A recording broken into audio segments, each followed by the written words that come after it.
Hey there, I'm Mark Drager from the Not So Corporate Podcast, and this is Leah. Hey. Leah, what do we have on this week's podcast? We are talking to Danny Greer from premiumbeat.com. He is going to talk to us about finding great stock music, having great stock music, why you should use great stock music in your projects. Yeah, I find that a lot of stock music sucks, so he gives us some tips on how to cut through all the crap and get straight to the good stuff. Yeah, so we have a clip. We do? Do we not? I did not know that.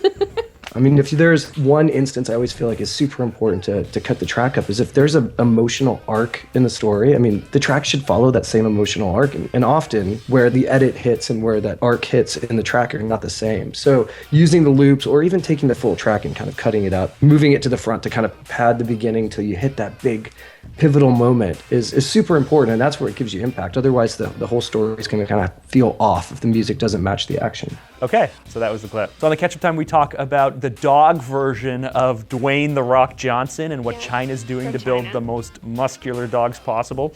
We talk about Back to the Future Day, which was yesterday, and how time travel is both interesting but a bit of a letdown in my experience, my personal experience with time travel.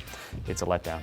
It's awesome. And also, we're living in the future of Back to the Future, so you're going to want to check that out on the podcast. I feel like we should also say we vote on whether Mark's family should get a dog.